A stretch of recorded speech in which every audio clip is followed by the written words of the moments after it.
आज railway AIRF के जो राष्ट्रीय महासचिव है शिव गोपाल जी मिश्रा साहब, हम इनसे बात करेंगे कि जिस तरह से अभी रेल हादसा हुआ और इसके साथ साथ ओपीएस को लेकर ये लगातार मांग कर रहे हैं और आज इन्होंने बड़ी सेमिनार भी एक जोधपुर में की है। तो इनसे बात करेंगे, इस पर क्या कहना चाहेंगे और क्या मांग है, और चर्चा करते हैं कि क्या आगे का रुख रहेगा इनका। सर बताएं। देखिए, जहाँ तक रेल हादसा का सवाल है, बड़ा ही दुखद दुर्घटना है। पिछले जितनी दुर्घटनाएं हुई हैं उनमें शायद ये दूसरी दुर्घटना है जिसमें इतने सारे लोगों ने अपनी जान देने का काम किया है। तो हमने माननीय रेल मंत्री जी से भी मुलाकात की है और रेल मंत्रालय में जो सबसे वरिष्ठ अधिकारी हैं, चेयरमैन या सीईओ हमारे, उनसे बात कही है कि ये जो लोगों पर दबाव डाल करके जो है वो शॉर्टकट करने की प्रथा चल गई है, उस पर ऊपर रोक लगाई जाए। और अगर ये रोक नहीं लगेगी तो दुर्घटनाएं जो हैं इसी तरीके से होती रहेंगी और हम लोग यही खोजते रहेंगे कि दुर्घटना का कारण क्या है।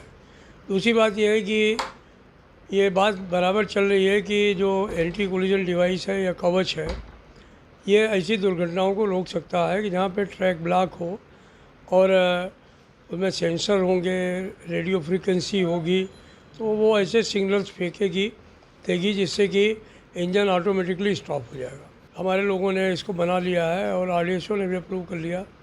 2011 में कर लिया था, लेकिन इसको अभी तक पूरी तौर पर लागू नहीं किया जा सकता। जब हम लोग पूछते हैं तो कहते हैं कि पैसा बहुत लगेगा। तो दुर्घटना को बचाने के लिए चाहे जो भी करना पड़े हमें करना चाहिए। हमें अपनी प्रायोरिटी डिसाइड करने की आवश्यकता है कि हमें गति चाहिए या सुरक्षा चाहिए, हमें स्टेशन डेवलपमेंट चाहिए या हमें रेलों को सुरक्षित चलाने का काम करना चाहिए। मैं समझता हूँ कि रेलों को सुरक्षित चलाना ये हमारा प्राथमिक कर्तव्य है और रेलें कम से कम इस दुर्घटना के बाद में इस दिशा में ध्यान देंगी। देखिए, ये जो पुरानी पेंशन है या नई पेंशन जो है वो नो पेंशन स्कीम है। अभी लोग रिटायर हो रहे हैं, वो एक लोको पायलट 56,000 रुपये में रिटायर हुआ, उसको जो है वो 2,826 रुपये पेंशन मिल रही है। एक महिला सीजी अपॉइंटमेंट भर्ती हुई थी, वो रिटायर हुई है, उसको जो है वो 30,000 रुपये से रिटायर हुई। 16 साल नौकरी करने के बाद में उसको 516 रुपये पेंशन मिल रही है। तो ये पेंशन स्कीम जो है वो बिल्कुल नो पेंशन स्कीम है। तो अभी लोगों को समझ आने लगा है, ये पैसा जहाँ लगाया जा रहा है बाज़ार में, वो पैसा डूब रहा है। हमें अपना पैसा मार्केट में नहीं लगवाना है। हमने मांग की है भारत सरकार से, रेल मंत्रालय से, कि हमारी पुरानी पेंशन बहाल की जाए।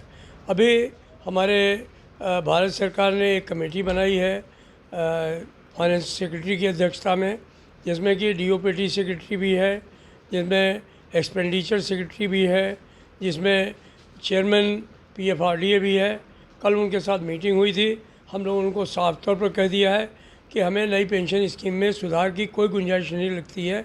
आप सीधे तौर पर पुरानी पेंशन को बहाल करें।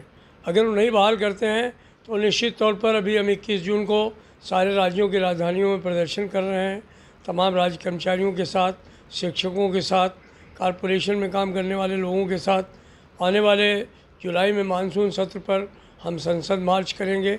और अगर सरकार हमारी बात को मानती है तो ठीक है, चूँकि हमारा कोई राजनीतिक उद्देश्य नहीं है। अगर वो मानते हैं तो ठीक है, नहीं मानेंगे तो निश्चित तौर पर हम 2 महीने की नोटिस दे करके और अनिश्चितकालीन हड़ताल पर जाने का काम करें। ये जो अभी थोड़ी देर पहले कि जो भारत बंद का क्या रहेगा, किस तरह का रुख रहेगा, उसको लेके भारत बंद का मतलब यही है कि अगर रेलवे भी अनिश्चितकालीन हड़ताल पर होगी, पोस्टल भी अनिश्चितकालीन हड़ताल पर होंगे, जो हमारे इनकम टैक्स और केंद्र सरकार के कर्मचारी हैं वो अनिश्चितकालीन हड़ताल पर होंगे। साथ इसके जो राज्य सरकार के कर्मचारी हैं वो भी हड़ताल पर होंगे। तो राज्य सरकार के कर्मचारी भी हड़ताल पर होंगे तो जहाँ कहीं पर भी बसें जो हैं वो चलाते हैं वो बंद होंगी। अस्पतालों पर भी इसका असर पड़ सकता है, हालांकि हम लोग इसको रोकने का प्रयास करेंगे। तो तमाम एसेंशियल सर्विसेज जो राज्य सरकार के क्षेत्र में चलती हैं वो भी बंद होने का काम होगा। तो ये शिक्षक भी हड़ताल पर होंगे। तो जब इस तरीके की एक बड़ी हड़ताल होगी तो मैं समझता हूँ कि उससे भारत बंद हो जाएगा और इससे इसका असर जो है वो देश की जनता पर भी पड़ेगा।